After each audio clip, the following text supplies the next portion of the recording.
If you find this segment informative, please click the thumbs up button and subscribe to stay updated with our latest news, and share this broadcast to your friends and family.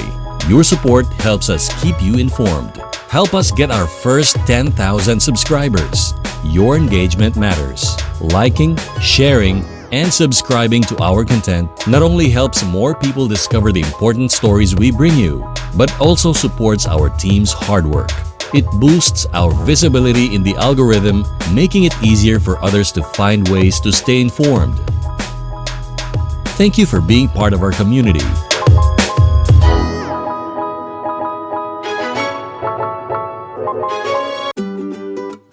Good morning guys!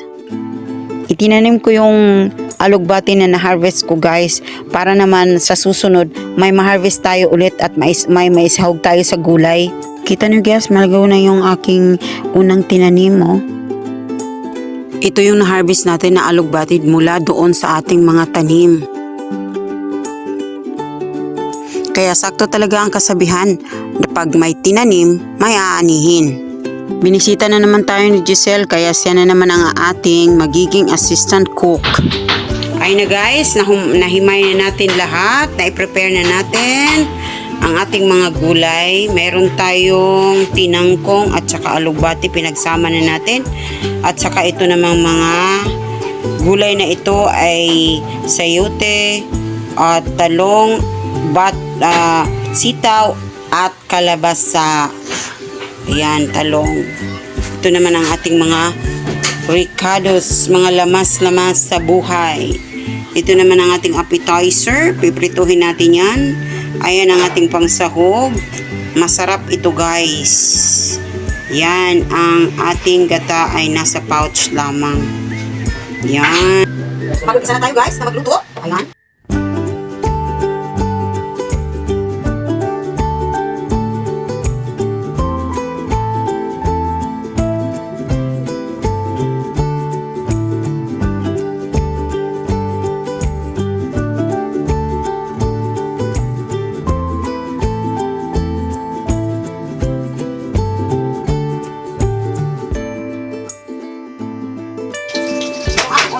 White onion, ito ang aking favorite.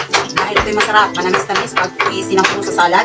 At saka mabango siya. At saka mura siya na klase ng sibuyas.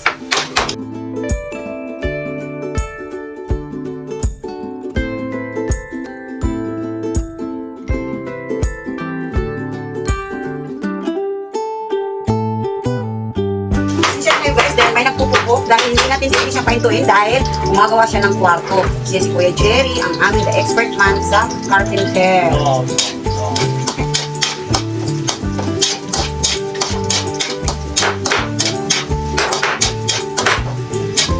Carpentry pala guys, carpentry. The expert man in carpentry.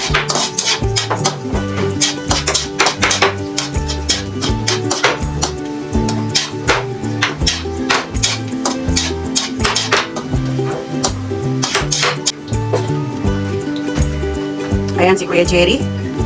Siya ang gumagawa ng kwarto ni JR.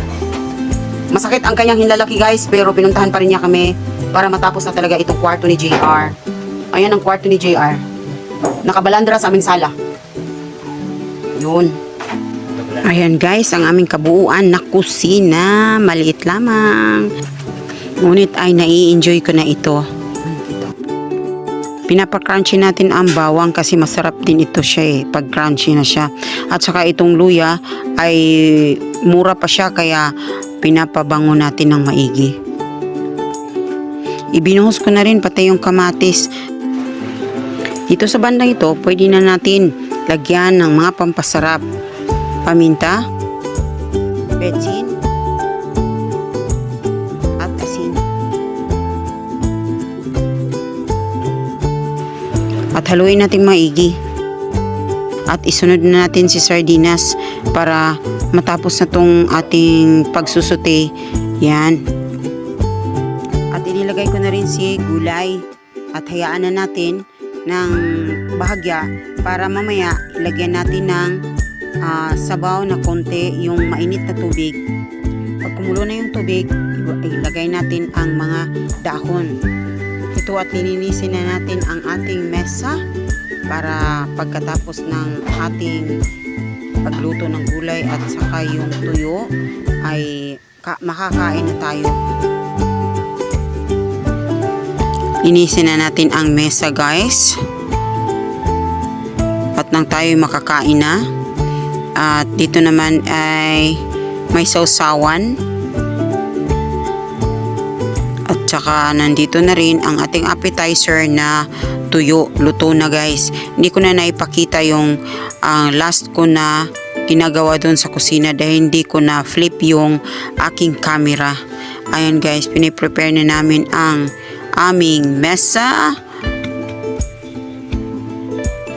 At nang makakain na ang lahat, dito ay nagbalutin mo ako si Giselle para kay Marvin. Dadalhin niya.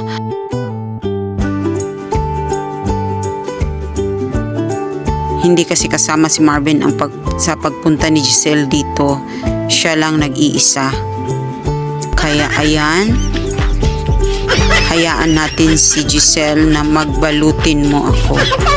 Yan. Tapos na guys. At ito na sila.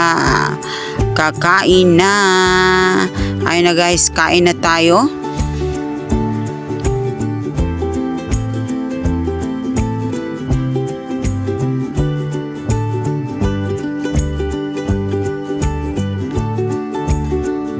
Masaya guys dahil andito sila. Marami kami nakakain ngayon. Ayan. At eto na, maraming salamat sa inyong panunood na walang sawang panunood sa aking pagluluto ng gulay. Maraming salamat po.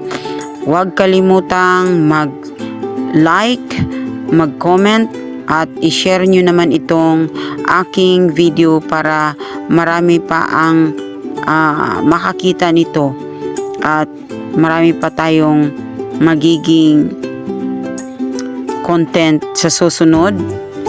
At para sa mga bagong kaganapan, i-press ang bell button para kayo'y ma-update sa lahat ng aming upload. Salamat na marami guys at magandang umaga Davao.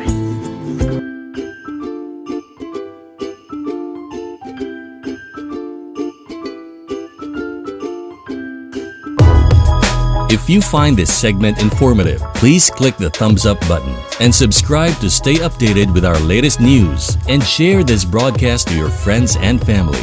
Your support helps us keep you informed. Help us get our first 10,000 subscribers. Your engagement matters. Liking, sharing, and subscribing to our content not only helps more people discover the important stories we bring you, but also supports our team's hard work. It boosts our visibility in the algorithm, making it easier for others to find ways to stay informed. Thank you for being part of our community.